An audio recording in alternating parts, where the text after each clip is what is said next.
Sir, your mic is switched Sir, off. you are not audible. Sir, sorry sir, sorry your sorry mic is muted. yes तो जैसे मैं बोला था कि you have to make a register for physics chemistry biology तीनों के तीन separate आपको रजिस्टर्स बनाने हैं।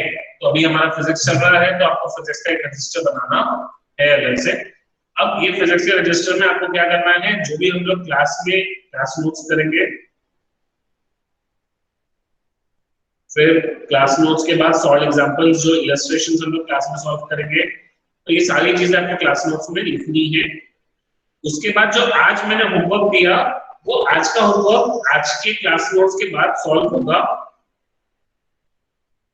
और उसके नेक्स्ट डे उस होमवर्क के डाउट्स डिस्कस होंगे। तो वो डाउट्स के भी जो भी क्वेश्चंस आपसे नहीं हुए तो वो आप नोट करेंगे और उसके बाद आप नेक्स्ट डे के क्लास नोट्स उसके उसी नोट्स में आप उसी रजिस्टर में कंटिन्यू करेंगे। तो ये सीक्वेंस मेंटेन करना क्यों जरूरी है, क्योंकि जब आपके एक एक चैप्टर कंप्लीट हो जाएंगे, एक सब्जेक्ट के दो सब्जेक्ट के एक साथ जब कंप्लीट होंगे, तो what I will be doing is I will be asking you to submit your notes. Your parents will be submitting the notes in office, ठीक है? तो वो ऑफिस में आके वो नोट्स आपके सबमिट करेंगे, जहां पे पूरे नोट्स चेक किया जाएगा कि आपने कितना होमवर्क किया है, कितना नहीं किया है, क्लास के नोट्स आपने पूरे लिखे हैं कि नहीं लिखे हैं। And this is something which is applicable for all the three subjects. This is not only for physics or chemistry or biology. This is applicable for all the three subjects. So आपको वो class notes आपके लाके submit यानी आपके parents submit करेंगे। जब वो not submit होंगे तब आप एक दूसरा रजिस्टर का सेट बनाएंगे, इसमें आप लोग सॉल्व करेंगे। तो हर सब्जेक्ट के आपके दो सेट ऑफ रजिस्टर्स चलेंगे, एक पहला चैप्टर पहले सेट में चलेगा तो नेक्स्ट वाला चैप्टर दूसरे सेट में चलेगा। That will be the complete schedule. और इसके अलावा हर चैप्टर में basically after every chapter there will be a test, MCQ test, जो हम लोग नेक्स्ट डे क्लास में डिस्कस करेंगे। सर, फिजिक्स के स्क्रीनशॉट्स अपलोड होंगे क्या? नहीं, there will be no screenshots. Notes will be written in the class itself. Okay sir. तो जो भी मैं एक्सप्लेन करूंगा वो आपके सामने रहेगा। आपको मैं लिखने के लिए टाइम दूंगा, जब मैं पढ़ा रहा हूँ तब आपको बैठ के लिखना नहीं है, तब आपको जो मैं पढ़ा रहा हूँ वो क्या पढ़ा रहा हूँ, क्या बोलना चाह रहा हूँ, उस पर ध्यान देना है। और एक बार मैं पढ़ाना होगा तो उसके बाद जब बीच में टाइम मैं दूंगा आपको कि भाई अब आप लोग नोट कर लीजिए, मैं जितना भी पढ़ा है वो आपको नोट करने के लिए टाइम दूंगा। क्लियर है? अब लास्ट ईयर काफी लोग अपने यहाँ पे एथ में थे, काफी लोग ऐसे थे जो एथ में अपने यहाँ नहीं भी थे स्कूल में या बाकी भी कहीं पे भी US studying. So it was scene कि भाई बहुत लोगों ने बहुत गड़बड़ की last year. They did not follow the complete schedule या चीजें थोड़ी कहीं ना कहीं गड़बड़ की हमने। तो नाउ इट इज यानी you are entering 9th and 10th, one of the important stages of your educational life is going to start. तो इट इज वेरी इंपॉर्टेंट कि आप डे वन से ही सभी चीजें सिस्टमेटिकली करें। वो लास्ट ईयर जैसे हम लोगों ने ऑनलाइन था तो उसको कोई हम लोगों ने जो थोड़ा अगर गलती से अगर हमने मिसयूज किया है तो वो मिसयूज हम लोग नहीं करें। अगर नहीं किया तो बहुत ही अच्छा है, अगर किया है तो थोड़ा हम उसको मिसयूज को अवॉइड करें। तो that is something which is very very highly important. ठीक है, recordings will be uploaded. Yes, recordings का एक रह गया है। Recordings will be coming after every 7 to 8 days. Recording रोज की रोज अपलोड नहीं होगी। अभी स्टार्टिंग के 1-2 दिन है, काफी लोग बीच बीच में ज्वाइन किए हैं, लेट ज्वाइन किए हैं। इसके लिए पहले 2-3 दिन की रिकॉर्डिंग्स आप लोगों के ऐप में बैच में मोबाइल में आ गई है। ठीक है, आप लोगों में से कितने लोग ऐसे हैं जो रिकॉर्डिंग्स वगैरह देखते हैं या कंप्यूटर पे करते हैं? क्लास वगैरह जो भी करते हैं सभी कुछ कंप्यूटर्स पे करते हैं। एक्सक्यूज मी सर, नाम डाल कंप्यूटर या laptop? Shripad ji is using it on computer or laptop. Shriya is using it on computer or laptop.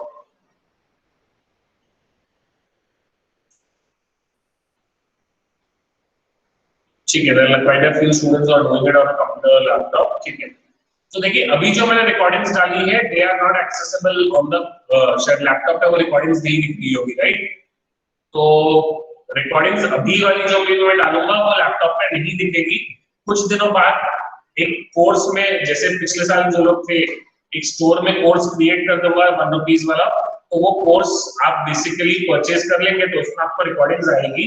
But जैसे मैंने बोला रिकॉर्डिंग्स एवरी सैटरडेज और संडेज, ऐसा कभी कभी हफ्ते में एक दिन सारे पूरे वीक की रिकॉर्डिंग्स अपलोड होगी। Daily to daily recordings update नहीं होगी, तो उसके लिए जो आपको करना है वो क्लास टू क्लास ही फॉलो करना है। Excuse me sir. हाँ सर मेरा अभी रोजा चालू है, उपवास चालू है सर, तो हमें डेली रहता है, तो सर 6:40 को हमें खोलना रहता है, तो सर मैं 6:40 को क्लास लेफ्ट कर देता हूँ, तो आप कह रहे हो कि डेली रिकॉर्डिंग्स नहीं अपलोड होंगी, तो सर मैं लिखूंगा कैसे? मैं अभी के कुछ दिन की वैसे भी करने ही वाला हूँ, तो मोस्टली आपको अभी का प्रॉब्लम नहीं जाएगा उतना। अगर कभी ऐसा हुआ तभी आप मैसेज डाल देना, बट ये रेगुलर में नहीं रहेगा। अभी तो आपका भी कुछ दिन का प्रॉब्लम है और मेरा भी कुछ दिन का ही है, अभी कुछ दिन तो ये हो जाएगा, बट बाद में फिर लॉन्गर टर्म में यानी साल भर में जो होगा तो I will not be making any exceptions recordings के लिए। इट इज नॉट पॉसिबल कि every day getting those recordings downloaded and then uploading those recordings takes half an hour. तो वो रोज का भी करना है तब भी उतना टाइम मिलता है, संडे टू संडे करना है तब भी ऐसा होता है, तो इसके लिए वो डेली में पॉसिबल हो नहीं पाता है, इसके लिए will be doing week to week. ठीक है सर अप टू 8th में you can that daily you can send करेंगे, वो डिस्कस कर लेंगे अपन इंडिविजुअली आपका कैसे क्या करना है, जो भी आपके लिए होगा उसका अपन कर लेंगे। ओके ठीक है ना?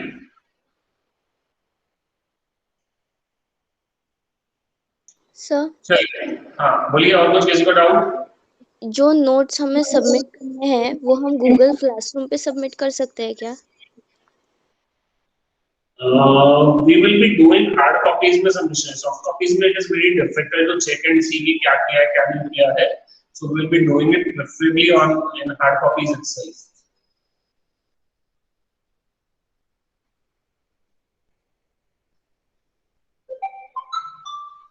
ठीक है यस सर। चलिए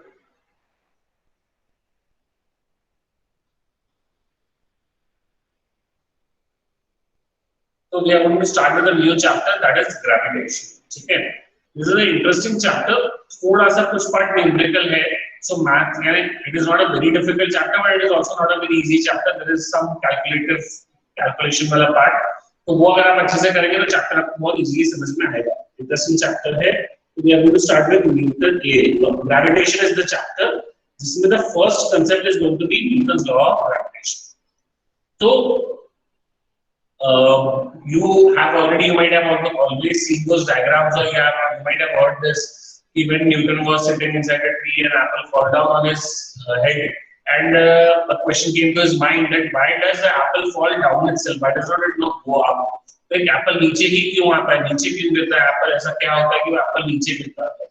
तो from there he started with the Newton's law of gravitation, and from there he thought about the law of gravitation. There might be some force which is attracting that apple towards the earth. तो earth Apple को अर्थ अपने तरफ attract कर रहा है, तो उसको attract करता हुआ कोई ना कोई एक ऐसा फोर्स होगा जो उसको अट्रैक्ट करता है उसके खुद के तरफ। So that is what something Newton felt कि भाई अर्थ है, आप यहाँ से एप्पल गिर रहा है तो ये जमीन की तरफ आ रहा है, मतलब इसके ऊपर कोई ना कोई तो फोर्स लगा रहा होगा जिसकी वजह से वो जमीन की तरफ आ रहा है। अगर कोई फोर्स नहीं लगाता तो वो जहां पे था वो वहीं के वहीं रुकता, बट वो नीचे आ रहा है मतलब कोई ना कोई उसके ऊपर फोर्स लग रहा होगा। तो वो फोर्स कौन सा है? तो that force is called as the gravitational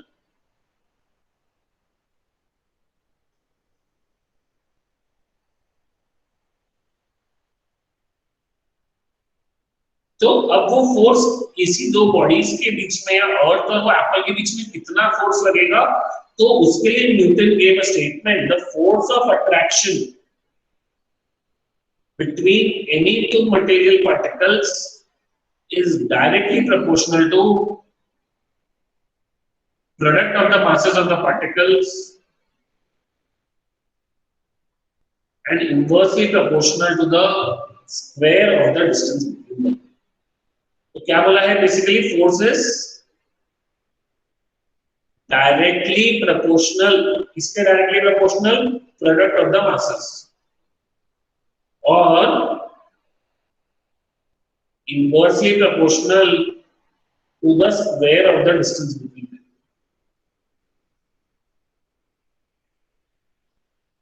तो जो फोर्स है वो डायरेक्टली प्रोपोर्शनल है किसके, प्रोडक्ट ऑफ द मासेस,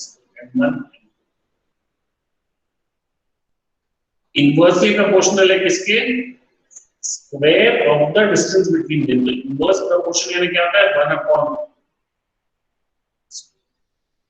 तो ये क्या हो गया, this means directly proportional, this means inversely proportional. तो सबको ये पता है ना डायरेक्ट प्रोपोर्शनल इनवर्स प्रोपोर्शनल क्या है, किसी को भी कोई भी तो वो वही के वही, there is no issue with it. If you have any queries you can ask him then and there itself.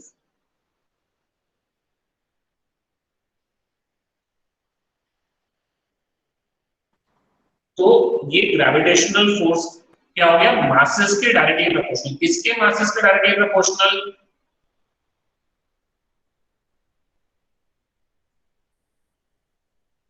n1 n2। ये दो चीजें हैं जो क्या है,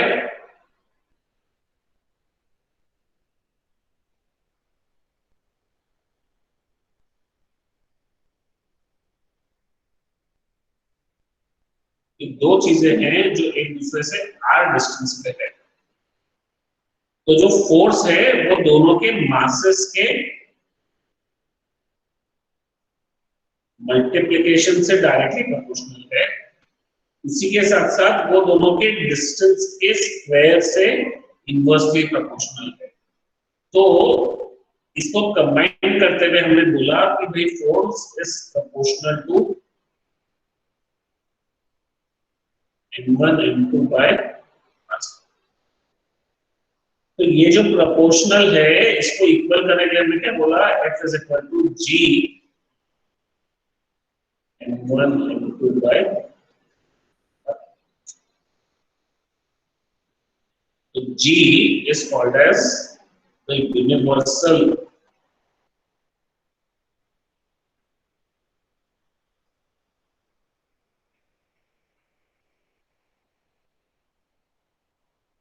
gravitational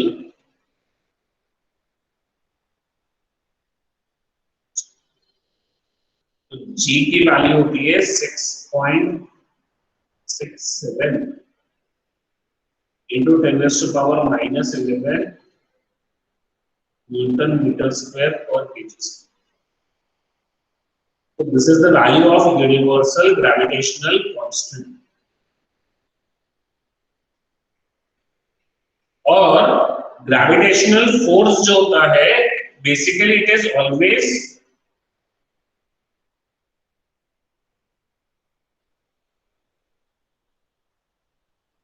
अट्रैक्टिव इन नेचर।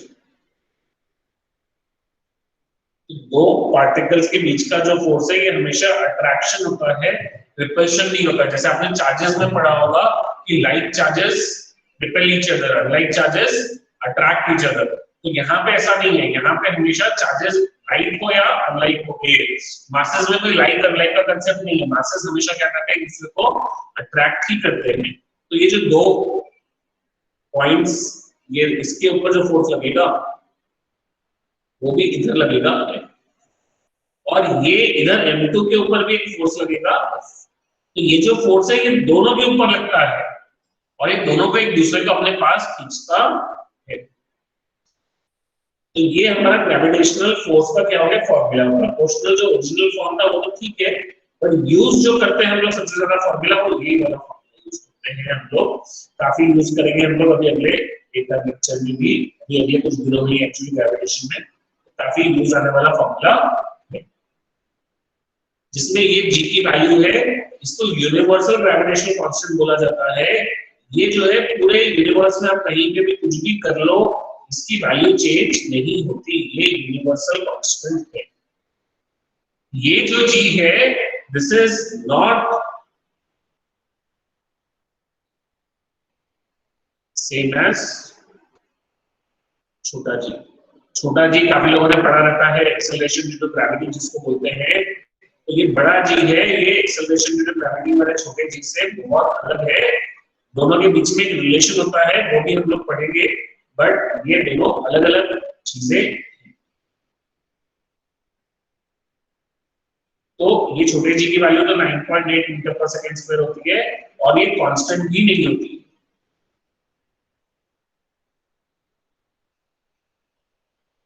पढ़ा है ना सब लोगों ने, एक्सेलरेशन ड्यू टू ग्रेविटी छोटा जी सबको पता है ना, और जिससे फोर्स लगाता है mg वगैरह करके पढ़ा है क्या सब लोगों ने? छोटा जी पता है क्या?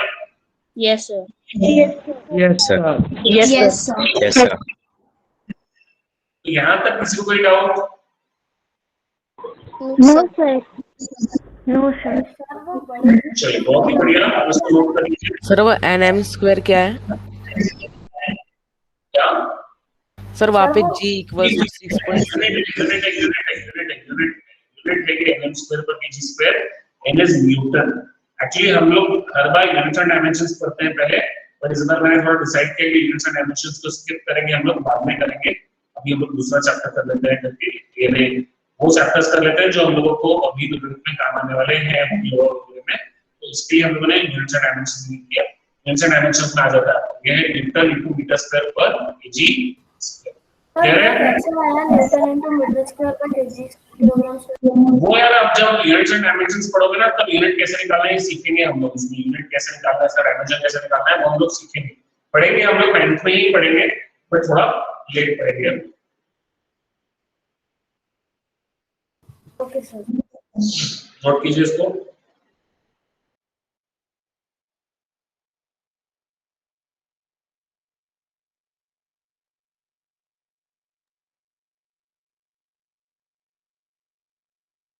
Sir, your screen is not visible.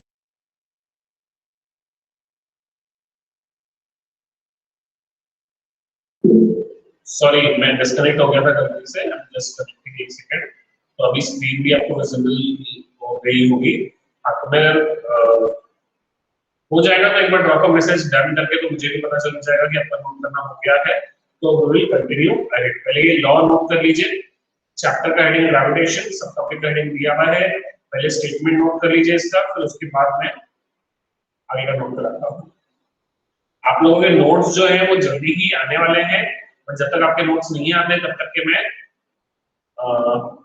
PDF upload कर रहा हूँ ग्रेविटेशन के नोट्स की। तो उसमें असाइनमेंट बीपीपीज वगैरह भी जो है वो भी सब उसमें है, तो वो मैं भी अपलोड कर दे रहा हूँ। तो कुछ आपको पढ़ना है, रीड करने के लिए, रेफर करने के लिए मेरे भी एक्सेस है। सर आप अपलोड किस पे कर रहे हो? हाँ डन सर। आप अपलोड किस पे कर रहे हो? ऐप पे ही असाइनमेंट्स का सेक्शन है, तो वहाँ असाइनमेंट्स के सेक्शन में ये भी करें।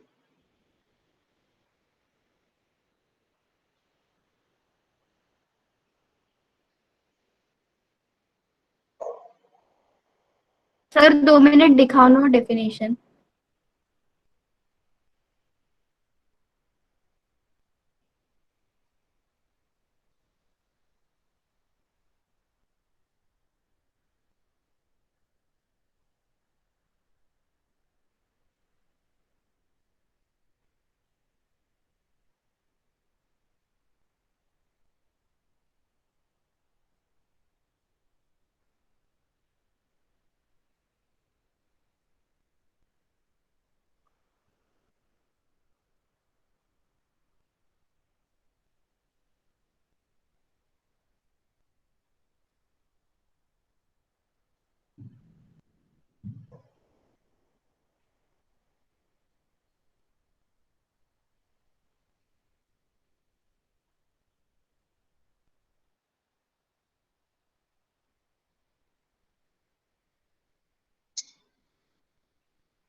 सर वो डेफिनेशन दिखाइए ना।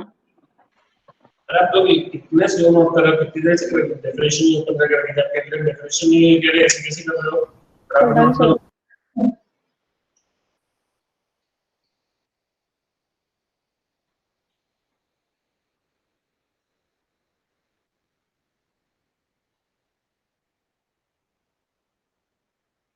केमिस्ट्री में कौन सा चैप्टर हुआ है आपका?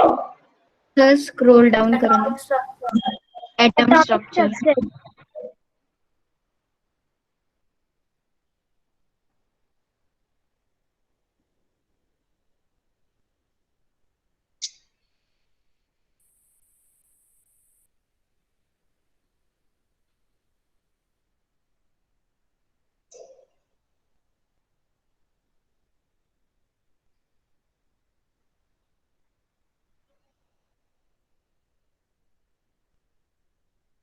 Sir scroll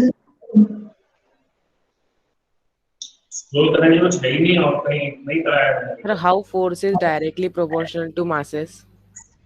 That is something that is an experimental law. उसका कोई proof या उसका कोई derivation नहीं दिया हुआ है.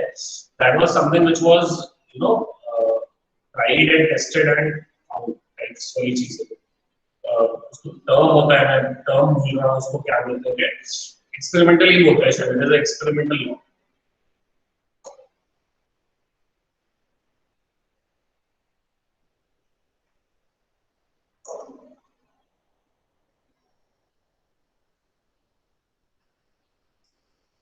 अगले नोट सबने?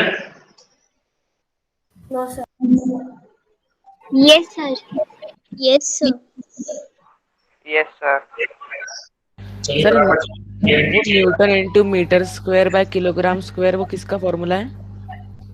फॉर्मूला नहीं है बेटा, वो यूनिट है. वैल्यू रिप्रेजेंट कर रहा है ना, वो यूनिट है. Okay sir. सर मास का यूनिट होता है केजी. वैसे ही कैपिटल जी का जो है यूनिट है वो न्यूटन मीटर स्क्वायर पर केजी.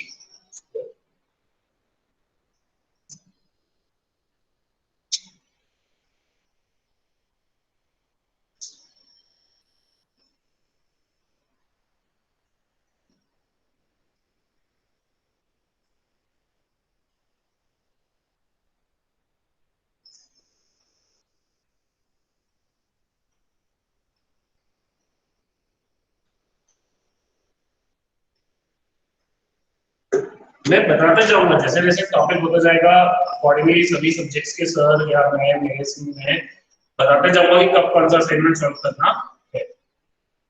ये तो बहुत सारा असाइनमेंट एक दिन में शायद थोड़ी कर सकते हैं. अभी भी informing in the class.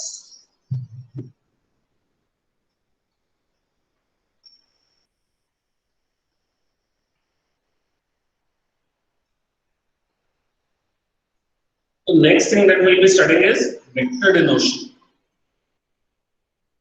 So what is a vector?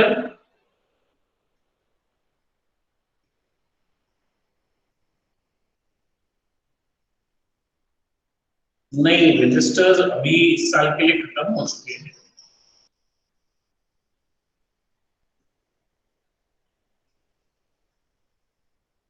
So any physical quantity which has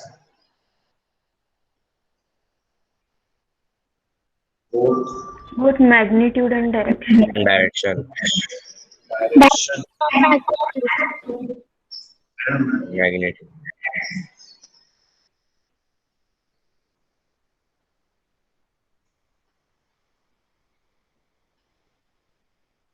called as.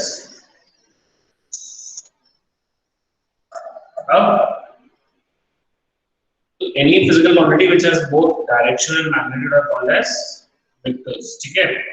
अब vectors के लिए symbol क्या? Basically vectors को denote कैसे करते हैं? ठीक है? तो जैसे force अगर कोई vector है तो किसी vector को represent करने के लिए हम लोग denote करने के लिए क्या करते हैं? उसके ऊपर एक arrow लगाते हैं. हमेशा right में arrow लगाते हैं. Direction कोई भी हो, but उसको denote करने के लिए किसी चीज के ऊपर arrow लगा के लिखा है ना, तो उसका मतलब है it is a vector quantity. अगर मान लो कहीं पे लिखा है v के ऊपर एरो करते हैं मतलब इसका मतलब velocity this is v which is a vector quantity. कोई भी वेक्टर क्वांटिटी को डिनोट करने के लिए उसके ऊपर क्या लगाते हैं हम लोग? एरो लगाते हैं. ठीक है? अब पोजीशन वेक्टर क्या होता है?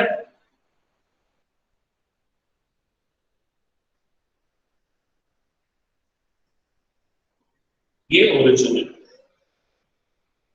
अगर ये पॉइंट है जिसका कोऑर्डिनेट है a, तो इस एक डायरेक्शन जो यहां से यहां तक इसका डायरेक्शन रिप्रेजेंट कर रहा है, ओरिजिन से इसका डायरेक्शन रिप्रेजेंट कर रहा है, इसको इस पॉइंट का पोजीशन वेक्टर बोलते हैं। ठीक है, कैसे रिप्रेजेंट करते हैं, क्या करते हैं, वो भी आपको समझना नहीं है, समझ में नहीं आएगा आप लोगों को, बट वो हमारा पोजीशन वेक्टर होता है। ठीक है, और एक चीज लिखिए मैं, मैग्नीट्यूड ऑफ अ वेक्टर। तो मैग्नीट्यूड ऑफ अ वेक्टर क्या होता है, जैसे बहुत जगह ऐसा लिखा है मैग्नीट्यूड ऑफ एफ, तो इसका मतलब क्या है, this is read as magnitude of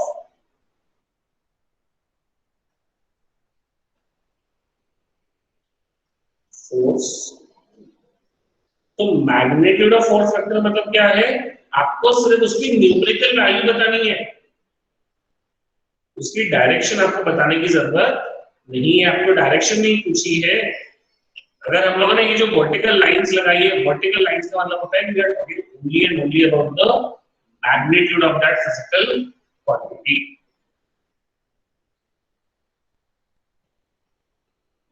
clear है? सर एक बार पोजीशन वेक्टर।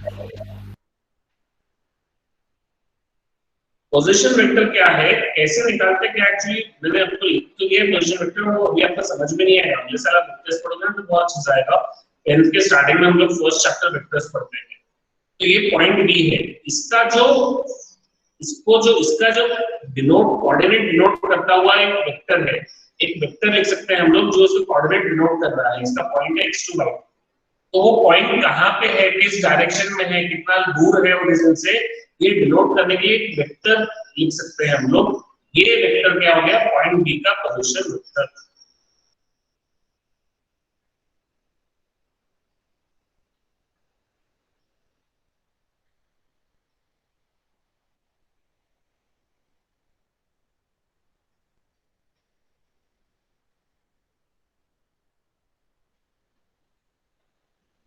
ठीक है, मैंने ये वेक्टर डिनोशन बताया क्यों है, क्योंकि बेसिकली वेक्टर डिनोशन का क्या होता है, बहुत जगह हम लोगों को लिखा रहता है कि फाइंड मॉड एफ, तो हमें पता होना चाहिए मॉड एफ से क्या मतलब है, कि ये फोर्स तो वेक्टर क्वांटिटी हमें पता है, बट हमको इस फोर्स का सिर्फ क्या निकालना है, मैग्नीट्यूड निकालना है, तो ये हमें पता होना चाहिए। क्लियर है क्या?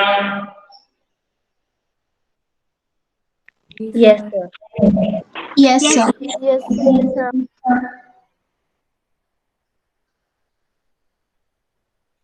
Next is gravitational versus electrostatic forces. तो दिवेकर जी कैसा बोल रहे हैं कि मेरी वॉइस क्लियर नहीं है, क्या हो रहा है, वॉइस ब्रेक हो रही है, इको हो रही है, क्या प्रॉब्लम आपको आ गई है? No, sir, your voice is clear.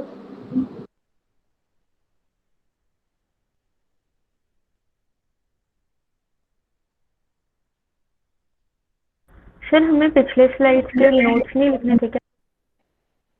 नहीं, उसकी नोट्स की ऐसा जरूरत नहीं है, उतना गेम नहीं है आपको भी। तो now gravitational versus electrostatic forces. Aditya ji अगर आप डिस्कनेक्ट करके रिकनेक्ट कीजिए। Next is electrostatic forces. What are electrostatic forces? So there are two charges.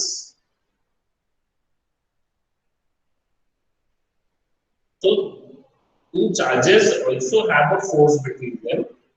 The formula for the force is F is equal to K Q1 Q2 upon R square. Q is denoting the charge. तो ये जो है ये Newton का law नहीं है, Newton law of gravitation नहीं है, ये हम ग्रेविटेशनल फोर्स नहीं निकाल रहे हैं, ये हम कौन सा फोर्स निकाल रहे हैं, ये हम इलेक्ट्रोस्टैटिक फोर्स निकाल रहे हैं। ये हम कौन सा फोर्स निकाल रहे हैं, ये हम इलेक्ट्रोस्टैटिक फोर्सेस निकाल रहे हैं। तो ये हम क्या कौन सा फोर्स निकाल रहे हैं, हम लोग इसमें इलेक्ट्रोस्टैटिक फोर्स निकाल रहे हैं। ये इलेक्ट्रोस्टैटिक फोर्स का फॉर्मूला आता है, हमें इससे कोई अभी कुछ करना नहीं है, ये इलेक्ट्रोस्टैटिक्स हम लोग चैप्टर 10वीं में पढ़ेंगे। बट ये और जो ग्रेविटेशनल फोर्स का फॉर्मूला है, ये दोनों काफी सिमिलर है। इलेक्ट्रोस्टैटिक फोर्स और ग्रेविटेशनल फोर्स, ये जो दोनों चीजें हैं, ये काफी ज्यादा सिमिलर है। एक F equal to G into by R square, एक F equal to K 1 into by R square. So both of them are very similar. अब जो ये ग्रेविटेशनल फोर्स होता है और ये जो इलेक्ट्रोस्टैटिक फोर्स होता है, तो gravitational force is much less than the electrostatic. तो हमको यही देखना है कि बेसिकली ग्रेविटेशनल फोर्स जो होता है ये इलेक्ट्रोस्टैटिक फोर्स से क्या होता है, काफी काफी कम होता है। तो gravitational force and electrostatic force में the gravitational force is much lesser than the electrostatic force. ठीक है,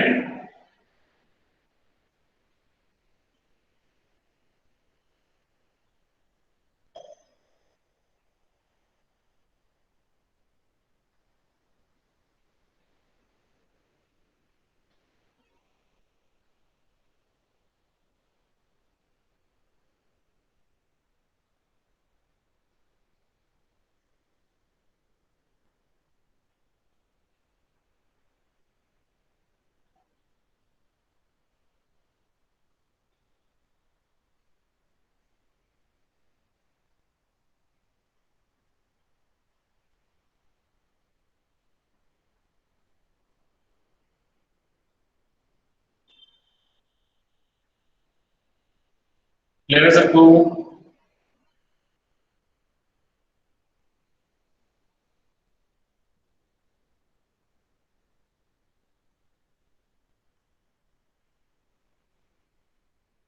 यस सर।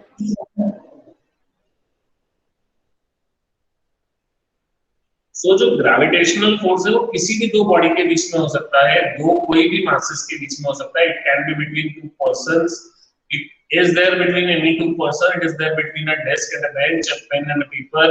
एक आदमी के बीच में, दीवार के बीच में, हर एक के बीच में, हर एक पर्सन के ऊपर बहुत सारे अलग अलग ग्रेविटेशनल फोर्सेस लगते हैं।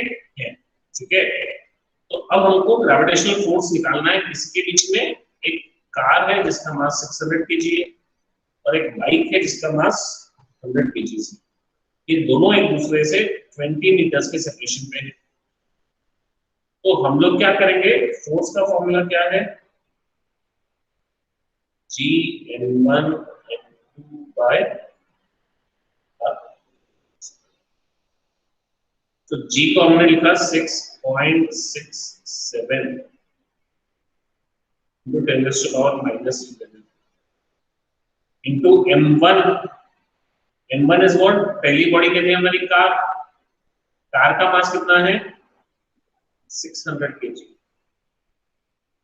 into M2। M2 क्या है, बाइक। बाइक का मास कितना है, 100 kg। और R क्या है, R is the distance between them, which is what, 20 meters।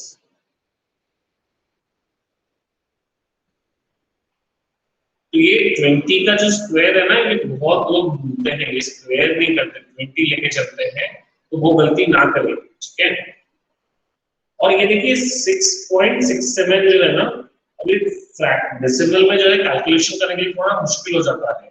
इसके लिए आप इसको क्या लिख सकते हैं, 0.67 का मतलब क्या होता है, फ्रैक्शन में कन्वर्ट कर सकते हैं। 0.67 कितना होता है फ्रैक्शन में, 0.67 में fraction is how much,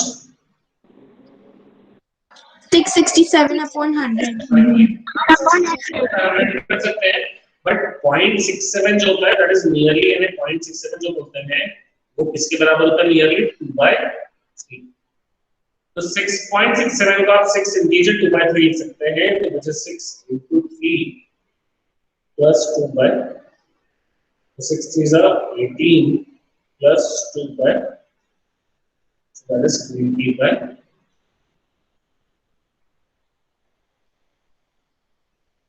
into 10⁻⁻11 into 600 into 100 करेंगे तो ये 6 जाके 4 zeros upon 20 का square is 400।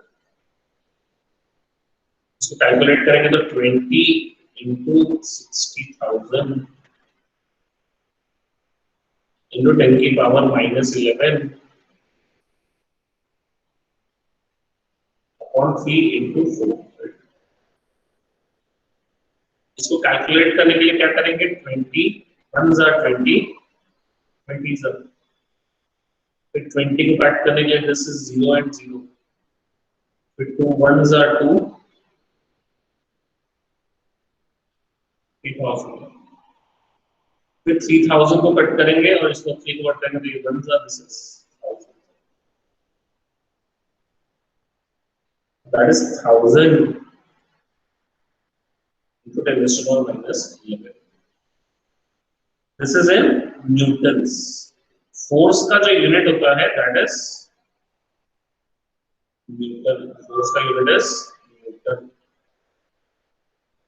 1000 is how much 10 raised to power 3 into 10 raised to power minus 11 10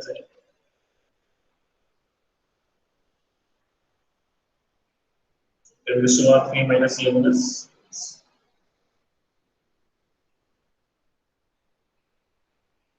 that is 10 raised to power minus 8 newtons.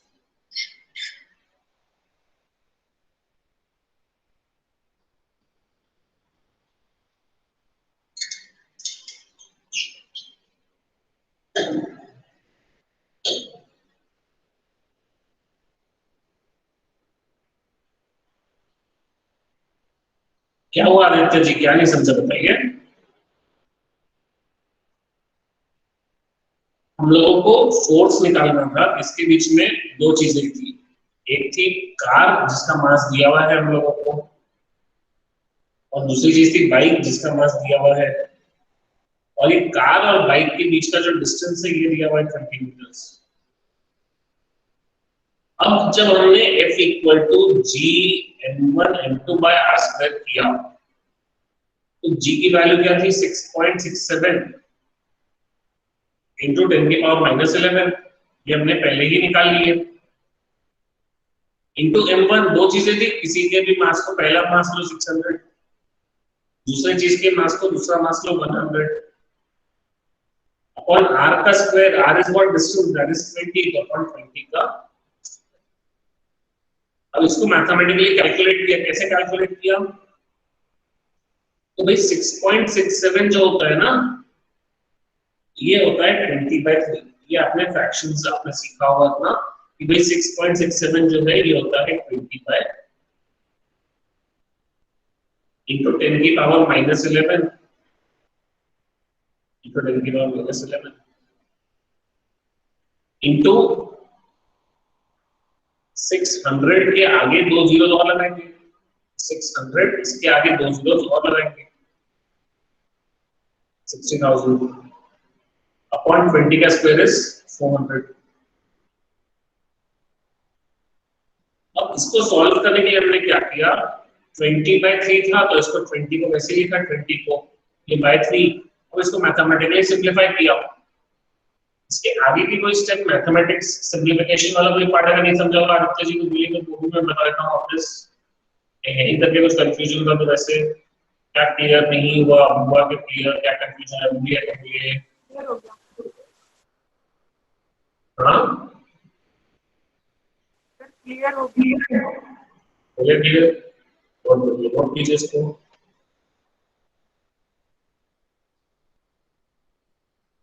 मैंने शायद आज की क्लास के स्टार्टिंग में बोला भी नहीं बोला एक चीज जो मेरे को बोलनी थी हाँ वो रहेगी शायद everybody is requested to use a Google account with your own name do not use Google accounts with your parents name so it becomes difficult for keeping a track कि कौन है क्या है तो आपके नाम एकदम से याद नहीं करते हैं हमेशा वो फिर यही नाम में गड़बड़ी रहती है तो इसके लिए थोड़े नाम आपके खुद के अकाउंट के हैं अगर मेरे खुद का ईमेल अकाउंट यूज कीजिए जिसमें आपका ये हो ताकि वो हम लोग it is easy to also call and refer someone और अटेंडेंस वगैरह लेते समय भी it becomes very easy otherwise it becomes slightly difficult तो कंफ्यूजन होता रहता है नाम का सीक्वेंस चेंज होता रहता है तो नाम का ऑर्डर सेम रहेगा तो चीजें काफी सिंपलीफाई हो जाएगी अगर आप आपके पेरेंट्स के मोबाइल में यूज कर रहे हैं तो इट इज वेरी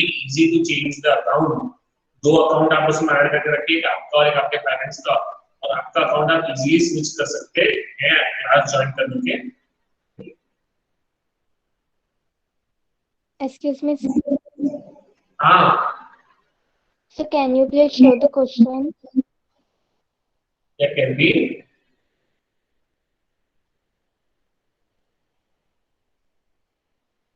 नोट थोड़ा फटाफट करना पड़ेगा बहुत, ये मत कीजिए, फटाफट नोट कीजिए ताकि फिर अपन आगे बढ़े।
Excuse me sir.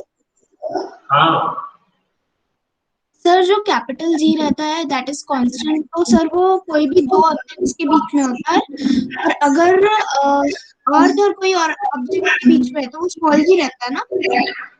नहीं, मैं वो कैपिटल जी स्मॉल जी में भी कंफ्यूज मत कीजिए, अभी पहले इसको यूज करना सीख लीजिए। स्मॉल जी जो है हम लोग नेक्स्ट क्लास में कैपिटल जी और स्मॉल जी का फर्क क्या है और स्मॉल जी कैसे आता है क्या आता है पूरा हम लोग करेंगे। अभी हम लोग करने लगे तो थोड़ा कंफ्यूजन डिस्टर्ब हो जाएगा बीच में, तो वो करेंगे हम लोग कल के क्लास में। Okay sir.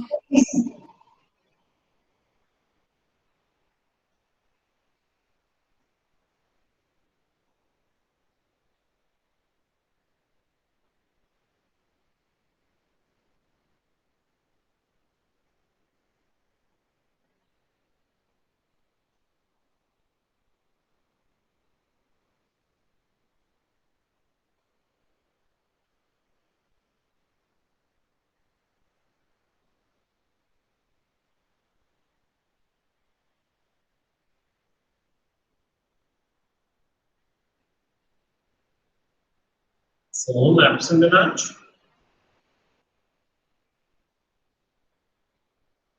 And so, Malayale.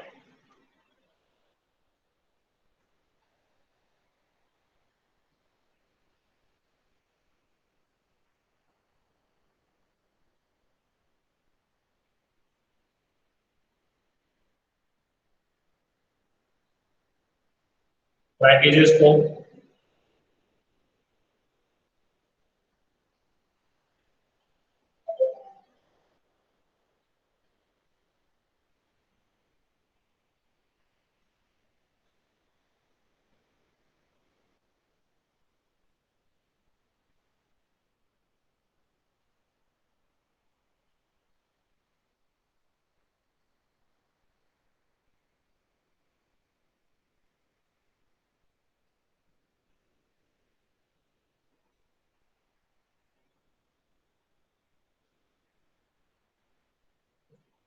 शाश्वत जी सॉल्व हो गया ये क्वेश्चन?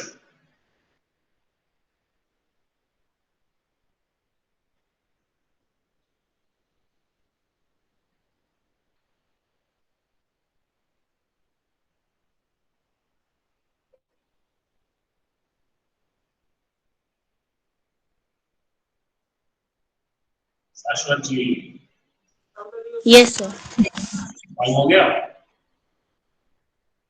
Yes sir. क्या है आंसर?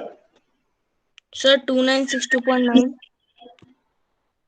29 2962.9। नहीं थे भाई, इसके आसपास की रहेगा मेरे हिसाब से। गड़बड़े काफी ऐसा लग रहा है मुझे मुझे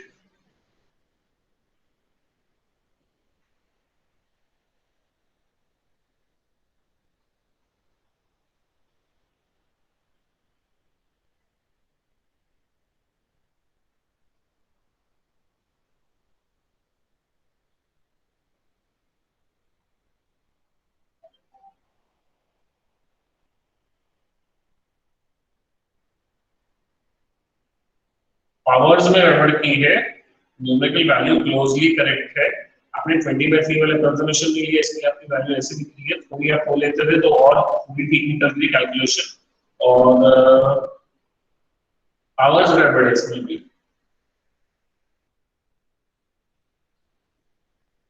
तो दो बॉडीज है जिनका मासेस क्या है 80 KGs and 20 KGs, m1 is 80 KG, दूसरी बॉडी है जिसका मास is 200 केजीज, तो m2 is 200 KGs.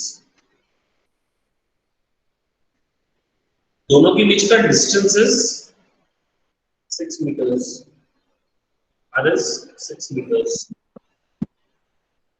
so the force is equal to g m1 m2 on r square, तो g क्या हो गया 6.67 into 10 raised to the power minus 11 into m1 is what 80 into m2 is 200 upon r का square, r is what 6 का square. अभी हमने पिछले question में सीखा है कि 6.67 को क्या लिखेंगे हम लोग 20 into 10 की पावर minus 11 into 80 into 200, इसको हमने 20/3 लिखा into 6 का स्क्वायर is 30। तो इसको सॉल्व करने के लिए हम लोगों ने क्या करना पड़ेगा इसमें, देखिए 30, इसको 2 को 10 से कट किया तो 10 और ये 18, फिर इसको 4 से कट किया अगर तो 2 से कट हो गए तो 9 और 2 से कट किया तो 100। तो ये 8t फिर आगे 1 2 zero 3 zeros upon 3 into 9 into 10 raised to power minus 11। अब देखिए ये क्या है 1 0 2 0 3 0 4 0, तो 80,000 को क्या लिख सकते हैं 8 into 10 की पावर 4 और 9 3 are 27 into 10 raised to power minus 7, 8 into 10 raised to power 4 minus 11 by 27, 8 into 10 raised to power minus 7 by 27. So this much, that is your final answer. Clear है क्या सबको? Yes sir. सॉल्यूशन नोट करें तो note कीजिए फटाफट इसका।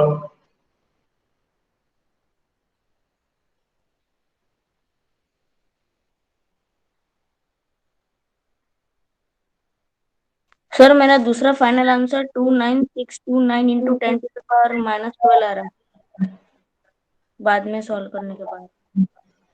हाँ वो 10 की पावर थोड़ी स्क्रॉल डाउन।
सर हाँ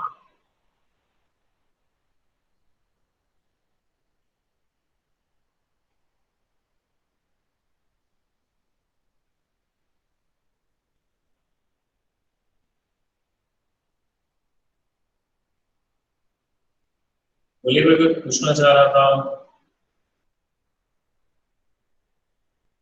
सर आंसर आ गया। इसका थर्ड वाले का आंसर आ गया। Yes sir. Yes sir. क्या है आंसर थर्ड का? Sir 10 raised to 620 10 to the power minus 11 2500 into 10 raised to minus 11. 25 to the power minus 11. किसी ने क्या बोला मुझे कुछ भी समझ में नहीं आया। मैसेज पढ़ा लो।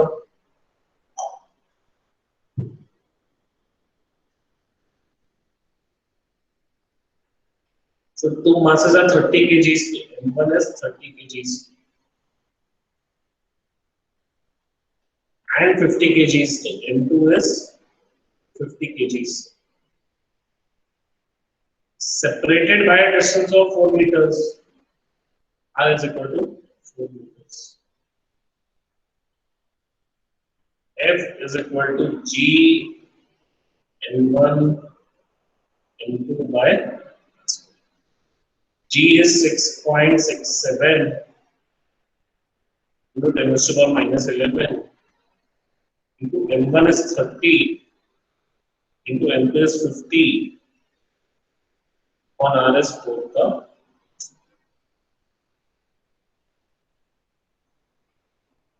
6.67 is what? 20 by 3 into 10 to the power minus 11 into 30 into 50 is 5 is a 15, 1500 upon 4 का square is 60. 20 into 1500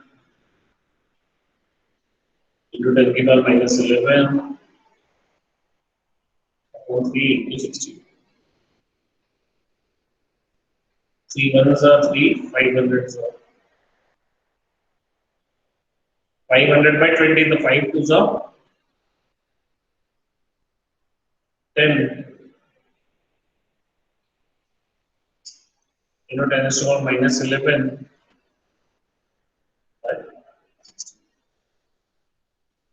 अब ये एक क्या कितने जीरो से 1 2 3 4 जीरो से that is 10 raised to the power 4 into 10 raised to the power minus 11 by 60. आप या तो इसको डिवाइड कर सकते हो या आप ऐसे भी कर सकते हो। Just a second.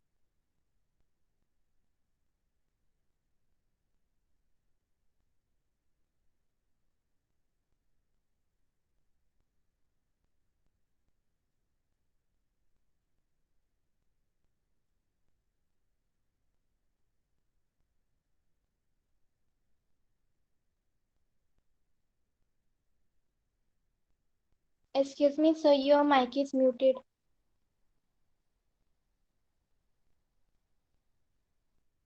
Sir, you are not audible. Sir, your mic is mute.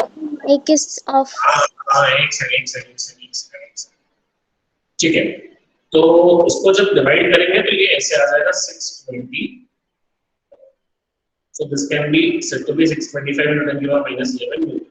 या इसका आप 10 की पावर माइनस 7 फ्रैक्शन जैसे भी जिस भी फॉर्म में रिप्रेजेंट करना है आप उसको उस फॉर्म में रिप्रेजेंट कर सकते हैं। Yes sir. नोट करिए इसको।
ये क्वेश्चन नोट कर लीजिए, हम नेक्स्ट क्लास में इसको डिस्कस करेंगे।